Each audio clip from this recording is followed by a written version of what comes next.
আজাজ হাজিরিন, আল্লাহ রব্বুল আলামিন কুরআনুল কারীমের মধ্যে তিনি চ্যালেঞ্জ করছে। তিনি বলেছেন, যালিকাল কিতাবু লা রাইবা ফীহি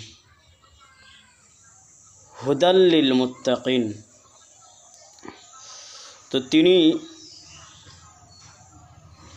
আল্লাহ পাক এখানে বলেছেন যালিকাল কিতাবু লা রাইবা ফীহি,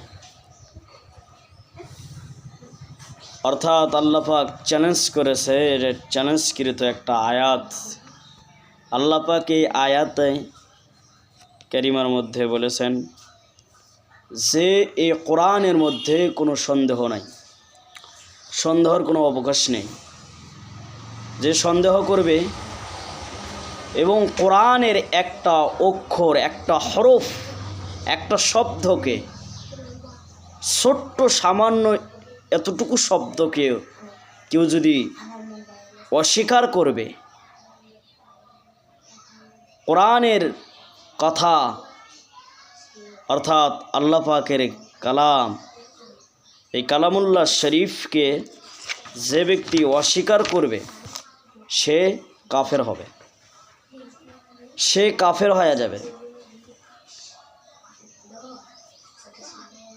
এজন্য কোরআনুল কারীমের মধ্যে আল্লাহ পাক যাহা কিছু বলেছেন সব সত্য, দৃঢ়ভাবে বিশ্বাস করতে হবে। যাহা কিছু বলেছেন, বুঝি আর না বুঝি, সব সত্য। আমি বুঝলাম না দেখে সত্য মনে করলাম না, এমনটা না।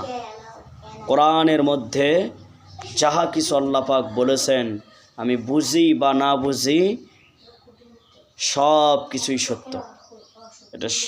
এটা মনে রাখবেন। আরেকটা বিষয় হলো, ওই সমস্ত ভণ্ডদের থেকে সাবধান হতে হবে। সেটা হলো আলিফ লাম মিম তাহা ইয়াসিন আলিফ লাম র। কিছু কিছু ভণ্ড পীর রয়েছে, কিছু কিছু ভণ্ড পীর এই আয়াতের অর্থ, এই আয়াতের তর্জমা তারা বলে, অথচ কোরআনের এই সমস্ত আয়াতের অর্থ দুনিয়ার কেউ জানে না, একমাত্র আল্লাহ তাআলা ছাড়া। দুনিয়ার কেউই জানে না একমাত্র আল্লাহ তাআলা ছাড়া। তিনি জানেন, আর কেউ জানেন না। কেউ যদি বলে এর অর্থ নাই, অর্থ আছে, কিন্তু আল্লাহ পাক সেই অর্থ জানেন, কিন্তু আমরা জানি না। আল্লাহ পাক সেই ইলমটা আমাদের মধ্যে দেয় নাই, আর এই অর্থটা আমরা জানি না। জানেন কে? একমাত্র আল্লাহ তাআলা। এই বিশ্বাস করার নাম হলো ঈমান। তাওহীদের প্রতি পরিপূর্ণ বিশ্বাস থাকতে হবে, পরিপূর্ণ বিশ্বাস থাকতে হবে। অল্প একটু এটা ঠিক না, না ঠিক না অঠিক, ঠিক না ব্যাঠিক, এমনটা মনে করা যাবে না। আল্লাহ তাআলা যা বলেছেন সব কিছুই সত্য। তিনি যা বলেছেন কোরআনের মধ্যে সব কিছুই সত্য, কোনো সন্দেহ নেই। আর যে ব্যক্তি সন্দেহ করবে সে কাফের, সে কাফের। কোরআনের কথাকে অস্বীকার করা যাবে না। কোরআনের আমার যেখানে ধরুক বা না ধরুক, বুঝা আসুক বা না বুঝা আসুক, যা বলেছেন সব সত্য। একজন মুমিনের এটা বিশ্বাস করা। আর যে বিশ্বাস করবে না সে কাফের।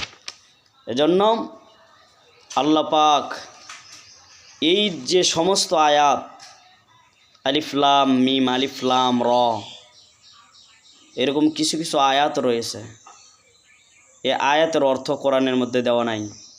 তো এই আয়াতের অর্থগুলো মারিফতের সম্রাট ভণ্ডগুলো এরা নিজেরা নিজেদের মতো করে এরা অর্থ উপস্থাপন করে, অর্থ বলে, তর্জমা করে। সাধারণ মানুষ মানে বিপাকে পড়ে যায়।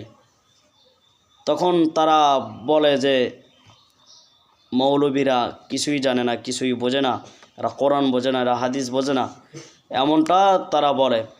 কারণ হলো কি, এই সমস্ত ভণ্ডরা মানে তখন এমন করে বলে যে এরা কোরআনের অর্থ বোঝে না, আর আলিফ লাম মিম এর অর্থ জানে না, এর অর্থ বোঝে না।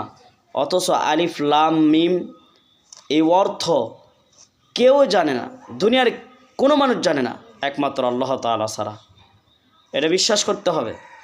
আর এই ভণ্ডদের ফাঁদে যারা পড়বে, ওরাও যেমন পথভ্রষ্ট, ওরাও যেমন গোমরা, আর ওই কথাগুলো যে মেনে নেবে, ওই কথাগুলো যে শুনবে, সেও গোমরা হবে, সেও মুশরিক হবে, সেও কাফের হবে।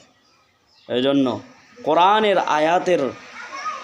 কোরআনের আয়াতকে বিকৃতি না করা, অর্থ বানে বানে না বলা, আর এই ভণ্ডদের থেকে সাবধান হতে হবে, ভণ্ড পীরদের থেকে সাবধান হতে হবে। আমরা যেন তাদের ফাঁদে যেন না পা ফালাই। এই সমস্ত ভণ্ডদের থেকে আল্লাহ পাক আপনাকে আমাকে আল্লাহ পাক বাঁচায় রাখুন। আমিন।